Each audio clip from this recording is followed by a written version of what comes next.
A year ago out here at the J.P. Morgan Healthcare Conference, Medtronic, the huge medical device maker, gave what I thought was a very bullish presentation. But the market reacted negatively to some short-term headwinds. When we spoke to Chairman and CEO Omar Ishceorak at the time, he told us to focus on his company's incredibly bright future and not worry about the nickel or pennies that people were focused on. Fast forward to today, he clearly nailed it. Medtronic's stock has surged from the low 80s, where it was when I interviewed him last, to $117. Now, I think it's got even more upside, thanks to the strength of its amazing pipeline. But don't take it from me. Earlier today, we sat down with Mr. Ishceorak again to talk about the future. Take a look. Omar, this is it for you. You have done amazing things for Medtronic, but you're about to step down. What do you think your legacy will be? Well, the most important legacy, two things I always talk about. One is the number of patients we've served. Last fiscal year, we served 75 million patients in 1 year. When I started, the number was more like 20 million a year. So just watching that and the impact that has had on people is a huge thing. And I think the company is positioned to extend that further. The other and most important thing is the team in Medtronic, the people that we have there now, the leadership. I'm really thrilled with Jeff Martha and his leadership and the team below him. And what's more is that general managers that we have running these individual businesses who care and are passionate about each area in healthcare. I think if he can keep that, sustain it, and grow it, that's all I need. Well, will he be, and I'm sure he will be, because this is in your DNA, continue the industry leadership in technology, which is how I view Medtronic? Absolutely, absolutely. And it's not just Jeff, but it's the team below him. And like I said, general managers below the business unit presidents and group managers and so on. Down in the guts of the organization, technology is the thing that drives Medtronic. There is one other aspect to the technology, though. Our technology is used purposely to what we say alleviate pain, restore health, or extend life. In other words, make an impact. So we don't do solutions per se, we address problems.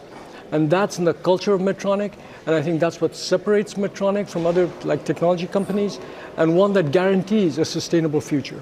Last year, at this conference, you gave a presentation. And at the presentation, there tended to be some shade down of the nickel. The stock went from 88 to 82. Yeah. You came on this show, and you said, look, this is not the way to view Medtronic. Medtronic has consistent dividend. Medtronic has consistent earnings, but Medtronic's also not afraid to fail. You go to places that nobody else will. It turned out to be an amazing buying opportunity. When will people realize that you were both inventing, not afraid to fail, and also being consistent? That's correct, yeah, and that will continue. And I think everyone needs to understand that Medtronic has a long-term view of healthcare. We're responsible about financials. We guarantee our dividend, to that degree. We have intelligent use of free cash flow. We're interested in and committed to our returns. But at the same time, this is a long-term company. Our mission, and I'll say that again, is to use technology to alleviate pain, restore health, and extend life. That journey doesn't stop, never stops. You are important in two things where most people give up on, most med companies give up on. The brain with brain scan, and the back where we tend to be able to just say, let's fuse it. Yeah. You are not accepting those kinds of dictums. You're not accepting the current way that people do things with the brain in the back. Indeed, yeah, because I do think that the neurostimulation and understanding the nervous system and how signals propagate in the nervous system and what they do is an area of understanding that's really embryonic right now, in general. And there's a lot of empirical work. People try things and some things happen and try to narrow down on that. But I think what's important is actually understanding the mechanisms of action. And that's something that Medtronic is committed to doing. This is a long-term commitment. This is not going to happen like in 1 year, but action needs to be taken every year. And the brain, the most recent product that we just launched called the Percept DBS system has a sensing mechanism for the first time. So the first time you'll actually see signals in the brain and understand when you stimulate what happens to those signals. And through that eventually actually create a closed loop system for treatment of Parkinson's and possibly essential tremor. And again, this is some years out, but we have everything in place. in real patients, in commercially available products, through which we can start their journey. Again, going after things that others have given up on. Hypertension kills millions. Right. Okay. Right. You started 10 years ago. Yes. Others gave up. You continue to pursue. You're not afraid to spend a lot of money on something that will not necessarily produce results in a given year. That's right. As long as the study that we do is that, do we have a tangible and rational reason for doing it? Right. Time is secondary in that. The first thing is, do we understand? Is there a reason to do it? And then we pursue it. And I think the hypertension example is one of the best ones. We started that 10 years ago. There was a failed trial. But we didn't give up. We tried to understand, why did the trial fail? How can we adjust it? Is it the cohorts we're looking after? Is it the type of technology we have? Is it the administration? Is it the design of the trial? All of those were open questions, and we narrowed it down, and now we're close to presenting some pivotal trial results in March, and we'll see. It's early to kind of commit to that. Our country is ravaged by opioid addiction, and that's because no one seems to have any solution for pain. Indeed. You guys are directly approaching what causes pain and dealing with it, and maybe one day ending a lot of it. Indeed, yeah. And I think the stimulation, again, back to the understanding the nervous system, I think that's poorly understood. And pain, after all, pain is a sensation that you feel because of signals that are transmitted through the nervous system. If you can understand that, and if you can control those signals in a programmable way and in a logical way, I think at some point in the future, I know that we will address that problem. And it's not just a single shot. It's probably different types of pain require different types of management. And we're very early as a society, if you like, very early in the journey of learning that, but we are absolutely committed to that. Time, like I said, is secondary there. Understanding is primary. Even since I saw you last, the accomplishments that you've done with robotics needs to be noted.